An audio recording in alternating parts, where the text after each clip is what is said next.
Ka muna pagkain. Hindi, kumakain ako. Anong kinain mo? Hindi na, tapos na ako kumain. Hindi, siopaw to. Ah, siopaw? Opo. Oh. Salamat na lang. Hindi. Pagkain mo to, masarap. Ha? Masarap. Hindi, wala akong pera. Wala akong Hindi, walang bayad to. walang bayad. Opo, libre to. Hindi na, sasunod na lang. Hindi, ngayon na. Hindi na makakadaan dito. Nadaanan lang kita. Hindi, nagtanong yun kanina. Sino? Hindi ko. Umalis ka. Hindi kita kilala. Doon ka. Gusto ko tuloy-tuloy na kasama mo si nanay tsaka si tatay, ha? Kaya kahit na malayo, kahit mahirap, loobin lang ng Panginoon, malusog ang pangangatawan ko, lagi kitang pupuntahan. Tanda mo yan, ha? Papasyalan kita dito. Si Nanay Miguela, saan pupunta? Saan pupunta si Nanay? Halika, saan ka pupunta? Saan punta mo? Halika, usap muna tayo. Kaya ako nagpunta dito para pasyalan kita. Di ba sabi ko, pupuntahan kita dito monthly. O, dito tayo usap. Taba ka na. Kumusta ka na? Buti. Mabuti. Saan punta mo? Halika, dito tayo. Tumaba ka na. Ha? Kumusta ang nanay mo? Kumusta si nanay mo? Upo ka. Hi, tay. Good morning po. Dito ka lang. Dito tayo. Huwag na aakyat. Dito, upo ka dito. Saan si nanay? Okay lang, dikit ko to sa'yo habang nag-uusap tayo. Oh, nagulat ako pagdating ko tapos ikaw naman si palabas. Ha? Sana po, Nay, kumusta? Ito, maalis. Saan siya pupunta daw? Lalakad. Mama siya. Umiinom ng gamot. Umuwi na. Ilang beses na nag-alis-alis? Lagi. Araw-araw. Tapos, bakit may dala ka pa? Wala. Dinadala ko lang. Ano yung dala niya? Damit. Upo ka. Tay, paupuin nga natin, tay. Dito ka, tay, para mapag-usap tayo. Saan? Hindi, tay. Paupuin natin si ano. Sige. No, sorry. Dito ka muna, tay. Dito ka. Ayan, sorry, tay. Saan ang punta mo sana? Sa ano, ito napuntahan ako eh. Anong gagawin mo doon? Ha? Anong gagawin mo doon? Wala. Parang pasal lang. Papasyal ka lang. Pag umalis siya, nay, ganitong oras. Tapos anong oras balik? Umaga. Pag alam niyang inom siya ng gamot, umuwi. Alam niya naman na yung oras na. Very good. Basta huwag mo kakalimutan yung gamot, ha? Alam mo, nay, 3 attempt na ako pagpunta dito. Kaya lang hindi ako nakakarating kasi may baha. Hindi kaya ng sasakyan, di ba? Kailan humupa? Ayun, kailan lang. Oo. Pangatlong punta ko na ngayon dito. Ngayon lang na Buti natuyo na. Yung nakaraan 2, hindi kaya ng van. Hindi nga. Sabi ko nga naku, pag pumunta si Oo, Brother Frank, handun lang hindi kami. makatawid. Oo. Tuloy naman dun. Ha? Sa Kabila, iikot pa. Yung sasakyan, hindi makakatawid dito. Oo. Tapos mabuti mataba na siya. Ito kayo, tumaba pa ngayon. Pumayat mo yan. Mulang galing sa mintas sila. Ito ba yan? Tumaba na. Ngayon mataba na. Alis kasi. Gusto niya umaalis siya. Hindi niya naman pinitignan kung saan nagpupunta. Hindi. Naglalakad lang siya. Pagbalik lakad din. Ate Miguela, bakit kailangan mo pang umalis? Tabi tayo? Kailangan kasi. Ha? Kailangan. Anong gagawin mo? Para sa buhay. Kasi kailangan talagang mabuhay sa pagkain. Sa makeup ako. Naubos na kasi yung pira. Binigay ko sa kanya eh. Binigay ko sa Yung 5,000 na iniwan ko, ubus na. Bali 3,700 ang nabigay ko sa kanya. Dapat unti-unti lang bigay mo sa kanya. Yung gagamitin lang niya sa isang araw. Mainit ang ulo eh. Pero alam din niya na naubos na. Ano? Pag naubos na, hindi na rin ang hingi. Hindi na. Anong ginawa mo sa pera 3,700? Siyempre, pinamili ko ng kailangan. Gaya ng pagkain. Nakabili naman ng pagkain. 10 kilong bigas. Uwi niya rito. Okay naman pala eh. Buti inaabot pa kita. Tapos iwanan mo ko. Akala ko. Hindi ko alam. Tinignan ko eh. Hindi ko alam kung sino eh. Hindi mo alam na ako yan. Pero ngayon alam mo na kung sino ako. Sino ako? Si Dad Frank. Daddy Frank. Tumaba na si Nanay Miguela. Dapat, Nay, ang puntahan mo yung mga anak mo, pasyalan mo sila para magkakasama kayo. Nga eh. Nandito nga ng isang araw, pumasok ng trabaho sa Marikina. Pinapasyal-pasyalan naman siya. Hindi na siya nag-aaral. Walang pang-budget. Walang magtrabaho na.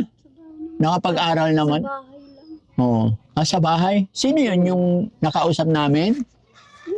Dalaga. Ay, yung dalaga. Nakita ko ba yung dalaga? Kasunod ng bakla. Ay, yung bakla lang natandaan ko. Hindi naman napuntay rito yung dalaga. Oo, hindi nakarating yan. Sana maalagaan na nila yung nanay nila. Kasi ito, pag napabayaan, magkakaproblema ulit. Pero may gamot naman. Nakapunta kayo noon. Nakakuha. Kasi sabi ko, nakakahiya naman. Kaya lang may baha talaga, kaya hindi kayo nakatuloy. Punta kami. No, kasama siya. Kami dalawa. Marami na binigay. May gamot. Good for... Kailan balik niyo ulit? Isang buwan. Sa December 21. December 21. Basta huwag niyong kakaligtaan. Basta ang gagawin ko lang na babalikan ko kayo rito buwan-buwan. Yan ang sinabi ko para magbigay ako ng allowance ni Nanay Miguela. No, mga kababayan, siya po si Nanay Miguela na tinulungan, dinala natin, na nakuha natin siya sa Limeri, Batangas. At eto ngayon, ang ganda na ng improvement. So, ang ginagawa ko na lang, buwan-buwan, pinupuntahan ko siya para makumusta at bigyan ng budget. No? Bigyan kita ng budget mo ngayon, pero huwag ka munang umalis. Sige po. Bukas na lang. Ha? Ano ba binibili mo? Kasi ba't kailangan pa ulit? Ba't may kasama pang damit? Huwag ka na magdala ng damit para hindi ka nahirapan. Hindi ko nga pinapadala yan. Gusto niya talaga. Anong laman yan? Damit niya. Mawala yan. Ang ganda pa ng outfit, oh. Akala ko estudyante. Ha? Saan galing yung damit niya? Sa anak niya. Uniform ng anak niya. Hindi, binili lang. Kumusta yung mga anak mo? Ayos lang. Nagkausap kayo? Ano sabi mo sa mga anak mo? Makapaaral ng kahit matatapos ba? Matatapos sila. Anong sabi nila sa'yo? Ha? Ano sinabi nila sa'yo? Ano lang, maayos daw ako. Maayos ka daw. Oo, huwag ka nang bumalik sa dati, ha? Ingatan mo na yung sarili mo para hindi kawawa yung katawan mo. Alam mo, pag naggala-gala ka, hindi ka nakabalik dito, papayat ka, magkakasakit ka. Gusto mo ba yon? Magkasakit? Hindi, oh. No? Naligo ka ba ngayon? Ako. Love you, Nanay.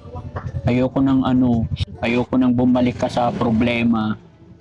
No? Gusto ko tuloy-tuloy na kasama mo si Nanay tsaka si Tatay, ha? Kaya kahit na malayo, kahit mahirap, loobin lang ng Panginoon na malusog ang pangangatawan ko, lagi kitang pupuntahan. Tanda mo yan, ha? Papasyalan kita dito. Kaya inihiling ko kay God na sana tuloy-tuloy lang yung kalakasan natin. Ilayo tayo sa anumang kapahamakan, anumang disgrasya. Para tuloy-tuloy monthly mapasyal ako dito. Yun ang pinagpipray ko. Kasi syempre napamahal na rin kayo sa akin. Alam ko naman mga kababayan na si Nanay Miguela, once na hindi natin napainom ng gamot, may tendency na magkakaproblema ulit. Kaya ang ginagawa ko, kahit monthly, madalaw-dalaw ko. At eto mga kababayan, nagulat ako. Pagdating ng sasakyan, sakto na siya naman ay palabas. Kaya pinabalik ko siya rito sa bahay. Yun, ayon naman kay Nanay, hindi mo talaga kayang pigilan, Nay, na dito lang siya. Ayaw. Mga ilang beses na siya nag-alis-alis. Babi. Walang galing sa ospital. Lagi siya umaalis. Saan siya nagpupunta daw? Diyan lang sa palengke. Anong ginagawa niya sa palengke? Hihingi-hingi. Pinipigyan na. Hindi naman kami mga bali-bali niya. Sana pera mo na, ipatingin. Wala po. Wala ka. Naarawan ka, urong ka doon. Hindi, okay lang. Mainit din. No? Init. Sige, Sige. dito na lang. Di, upo ka lang, kay bigyan kita ng pera mo. Tapos yung iba, bigay, di ba sabi ko 5,000 monthly? Oh.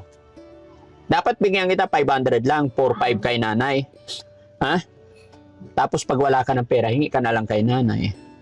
Na, okay ba yon? Huwag mo awayin si nanay, ha? Opo. Love mo ba si nanay? Love. Gaano mo kamahal si nanay? Higit pa sa buhay ko. Ay, yung mga anak mo, gaano mo kamahal? Parehas din. Mahal ko rin sila. Mahal na mahal Kahit din. na Sa tingin mo, yung mga anak mo, mahal ka nila? hindi ko alam. Bakit di mo alam? Pero alam ko mahal rin ako eh. Oh, very good. Ipag-pray natin, no? Na sana magkaroon ng magandang hanap buhay yung mga anak mo, magkaroon ng trabaho, para pag nagkaroon sila ng magandang kinabukasan, future, is matulungan, maalagaan ka nila. Kasi syempre, pagod at kawawa na rin si nanay, tatay, matatanda na rin. So, sana, pag-pray lang natin, Nay, no? Na magkaroon ng magandang trabaho at hanap buhay yung mga anak mo, para ikaw naman ang maalalayan nila, no? Ganun lang naman yun, mga kababayan. Hindi naman natin sinasabing responsibilidad ng totally responsibilidad ng anak o responsibilidad ng magulang. Pero Pilipino tayo, mga kababayan, eh. Kailangan lang talaga na ibalik din natin yung pagmamahal ng magulang na ginawa nila sa atin. Vice versa lang yan. Kagaya po ni nanay, hindi niya matiis yung anak niya, di ba? So pagdating ng panahon, humina na rin si nanay, yung mga anak din niya ang mag-aano. Pag ganun din si tatay, nanay, pag humina na, walang gagabay sa inyo kundi si nanay. Kaya pinagpipray ko, Nay, na sana tuluyan na siyang gumaling. Gawin natin yung best natin na hindi maihinto yung pag-inom niya ng gamot. Kasi 6 months yan, Nay, na tuloy-tuloy ang gamot. Hindi talaga mahinto. Parang ano eh, parang kalmante lang eh. Parang kalmante lang. Kalmante lang. At least, Nay, alam niya yung bahay. Kaya kailangan tuloy-tuloy. Ano kinabago niya? Opo, ang taba na niya. Yung sumasakit ang dito yan. Bakit po? Hindi noon pa yun, tagal na. Yung dinadala ko siya sa ano, Sumasakit yung panga. naninigas, naglalaway. O ngayon, hindi na. Hindi naman na. Okay ka na? Huwag kang aalis, huwag kang lalayo, ha? Okay lang dyan sa palengke. Maghanap buhay, okay lang. No? So, bigyan kita 5. Barya na lang sa'yo. No? Barya. Marunong naman na magbilang, di ba? Bigyan kitang barya. 500 lang, ha? Pamirienda mo lang yan. Tapos si nanay, 4-5. No? Para kunin mo na lang.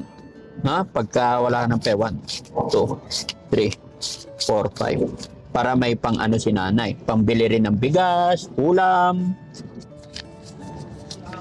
Nay, 4-5 yan. Kasi baka mawala niya. Mawala ni nanay. Masaya ka ba na nakapasyal si Daddy Frankie dito? Opo. Nabigyan din ako. Ha? Masaya po. Bakit? Dahil natulungan din, nabigyan din pera. Hanggat kaya ko, hanggat nabubuhay ako, Nawa, bigyan lang ng hindi ko lakas. kayo pababayaan. Babalik-balikan ko ikaw, Nay. Gaya ng aking sinabi, napamahal na rin ako sa iyo. No? Nanay na rin kita. Nakakaawa kasi mga kababayan, ayaw ko talagang bumalik pa siya sa problema. Pag araw na umalis ka, tapos nang hingi ka doon sa palengke, magkano naihingi mo sa isang araw? 40 lang. 40 lang. Bibili ako ulam. Tapos uwi ka na. Huwag ka masyado magpagod, ha? Ay, mamaya-maya alis yan. Pag Pagdating napapagod dito, alis na kapag na kumain. Oo. Ganun talaga pag napagod. Pero hindi naman siya mahirap painumin ng gamot. Hindi naman. Oo. Yeah. Basta wag na wag mong kakaligtaan ng gamot, ha? Kasi pag hindi ka makainom gamot, di ka makainom. Ay hindi ka na makakain. Magkakasakit ka na naman. Naintindihan mo ba yon? Okay ka na. Tuloy.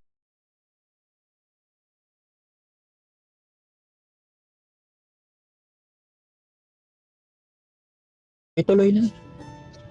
Anong masasabi mo? Kumustahin mo yung Kumusta po kayo? mga viewers natin? Kumusta? Ikaw, kumusta ka daw? Ano yung ginagawa mo araw-araw?